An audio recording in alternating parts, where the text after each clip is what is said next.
আসসালামু আলাইকুম। Welcome back to my channel Lucky's kitchen house. চলে আসলাম নতুন একটি রেসিপি নিয়ে। আমার আজকের রেসিপি চিংড়ি মাছ ভুনা। খুব সহজ ও মজাদারভাবে একটা চিংড়ি মাছের ভুনার রেসিপি আপনাদের সাথে শেয়ার করব, যেটা বাসার ছোট বড় সবাই অনেক বেশি পছন্দ করবে। বিশেষ করে আমাদের বাসার ছোট বাচ্চা এবং বড় সবাই কিন্তু আমরা চিংড়ি মাছটা খেতে অনেক বেশি পছন্দ করি।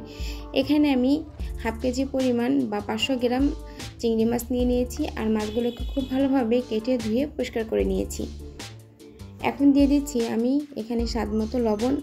এখানে আমি চিংড়ি মাছটা হালকা একটু ভেজে নেব, এর জন্য দিয়ে দিচ্ছি লবণ আর হাফ চা চামচ হলুদের গুঁড়া,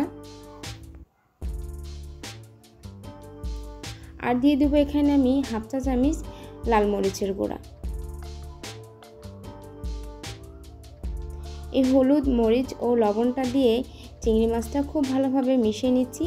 আর এটা খুব সাবধানে মেশাতে হবে, হাতে যেন কোনো রকম চিংড়ি মাছের যে ছোবা বা চামড়া আছে এটার সঙ্গে লেগে না যায়। আলতোভাবে চিংড়ি মাছটা খুব ভালোভাবে আমি মশলাটা মিশিয়ে নিলাম। এখন চুলায় একটা প্যান বসিয়ে দিলাম, আর প্যানটা যখন একটু গরম হয়ে আসবে তখন দিয়ে দিচ্ছি আমি সামান্য রান্নার রেগুলার তেল, এই চিংড়ি মাছগুলোকে একটু ভেজে নেওয়ার জন্য। আর মাছগুলোকে আমি একে একে দিয়ে দিলাম। আর চিংড়ি মাছটা কিন্তু খুব বেশি সময় ধরে ভাজা লাগবে না, এটা জাস্ট একটু কালার চেঞ্জ হয়ে আসা পর্যন্ত আমি ভেজে নেব। 30 সেকেন্ডের মতো এক পাশ আমি 30 সেকেন্ড মতো করে ভেজে নিয়েছি। এটা যদি খুব বেশি সময় ভেজে নেন তাহলে কিন্তু এর ভিতরে একটা রাবারি ভাব চলে আসবে, তখন কিন্তু চিংড়ি মাছটা খেতে ভালো লাগবে না, এর ভিতরে জুসিনেসটা কমে যাবে। এখন আমি ওই তেলের মধ্যে আরও একটু সামান্য তেল দিয়ে আমি বাকি রান্নাটা করে নিয়ে নিলাম। এখানে আমি হাফ কাপের থেকে একটু বেশি পেঁয়াজটা যখন নরম হয়ে আসবে তখন দিয়ে দিলাম আমি স্বাদ মতো লবণ। আর লবণটা আমি চিংড়ি মাছটা ভাজার সময় আগেও দিয়ে দিয়েছি, সেই অনুযায়ী লবণটা দিতে হবে। আর দিয়ে দিলাম আমি এখানে 1 চা চামচ রসুন বাটা ও হাফ চা চামচ আদা বাটা। আর এই রসুন ও আদাটা খুব ভালোভাবে আমি এটা সঙ্গে মিশিয়ে নিচ্ছি। দিয়ে দিলাম 1 চা চামচ জিরা গুঁড়া আর 1 চা চামচ হলুদের গুঁড়া। দিয়ে দিলাম এখানে 1 চা চামচ মরিচের গুঁড়া, লাল মরিচের গুঁড়া আর হাফ চা চামচ ধনিয়া গুঁড়া। এইসব মশলা একত্রে এখন আমি একটু কষিয়ে নিব খুব ভালোভাবে। আর এই কষিয়ে নেওয়ার জন্য এখানে আমি সামান্য পরিমাণ পানি দিয়ে দিলাম, যেন মশলাটা নিচে থেকে পোড়া লেগে না যায়। আর যেহেতু গুঁড়া মশলা দিয়েছি, গুঁড়া মশলা দেওয়ার পরে পানিটা দিয়ে দিতে হয়, তা নাহলে গুঁড়া মশলাটা খুব সহজেই পুড়ে যায়, এতে করে টেস্টটা নষ্ট হয়ে যাবে। মশলাটা খুব ভালোভাবে কষিয়ে নিতে হবে ততক্ষণ পর্যন্ত যতক্ষণ এর তেলটা উপরে ভেসে ওঠে। আমার মশলাটা খুব ভালোভাবে কষানো হয়ে গেছে। এখন দিয়ে দিচ্ছি আমি 2টা টমেটো, আর এই টমেটোগুলোকে আমি কিউব করে কেটে নিয়েছি।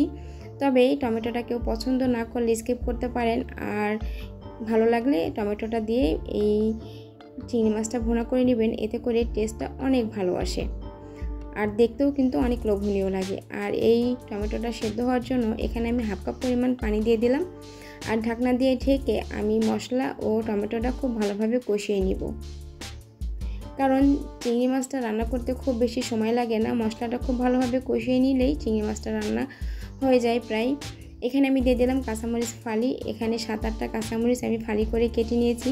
তবে কেউ চাইলে শুধু লাল মরিচের গুঁড়াটা দিয়েও এই রান্নাটা করে নিতে পারেন, অথবা শুধু কাঁচামরিচ ফালিটা দিয়েও রান্নাটা করে নিতে পারেন। আমি দুটোই দিলাম, এতে করে টেস্টটা এবং কালারটা দুটো ভালো আসে। মশলাটা কষানো হয়ে গেছে, টমেটোটাও খুব সুন্দরভাবে সেদ্ধ হয়ে একটা গ্রেভিতে পরিণত হয়ে গেছে। এখন দিয়ে দিচ্ছি আগে থেকে যে চিংড়ি মাছটা ভেজে রেখেছিলাম সেই মাছটা। এই মাছটা দিয়ে মশলাটার সাথে খুব ভালোভাবে মিশিয়ে নিব কিছুক্ষণ।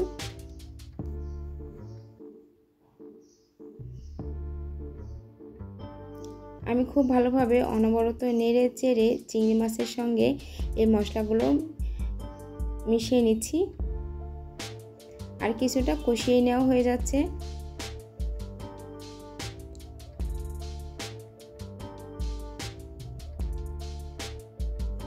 চিংড়ি মাছটা কিন্তু আমাদের বাড়ির সবাই অনেক বেশি পছন্দ করে, ছোট বড় সবাই। আর এটা রান্না করা কিন্তু অনেক সহজ, আর রান্না করতে সময়টাও অনেক কম লাগে।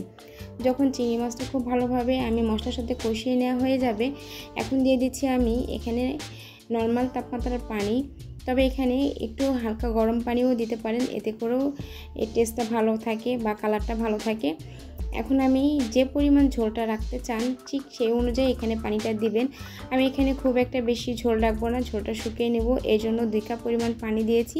পানিটা দিয়ে আমি আমার পছন্দ মতো ঝোলটা আসা পর্যন্ত পানিটা শুকিয়ে নিব।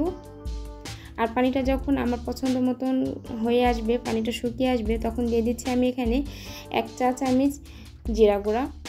আমার রান্নাটা হয়ে গেছে, আর কালারটা দেখে বুঝতে পারছেন রান্নাটা ঠিক কতটা ইয়াম্মি হয়েছে। আমার এই সহজ রেসিপিটি আপনাদের কেমন লাগলো কমেন্ট করে জানাবেন। ভালো লাগলে লাইক কমেন্ট করতে ভুলবেন না। আর চ্যানেলের পাশে থাকতে চ্যানেলটিকে সাবস্ক্রাইব করে রাখবেন, আর পাশে থাকা বেল বাটনটি বাজিয়ে রাখবেন। আমি যখনই কোনো নতুন ভিডিও আপলোড করব সেটা নোটিফিকেশন পেয়ে যাবেন সবার আগে। আমি চলে আসবো নতুন কোনো রেসিপি নিয়ে। সে পর্যন্ত সবাই খুব ভালো থাকুন, সুস্থ থাকুন। আল্লাহ হাফেজ, আসসালামু আলাইকুম।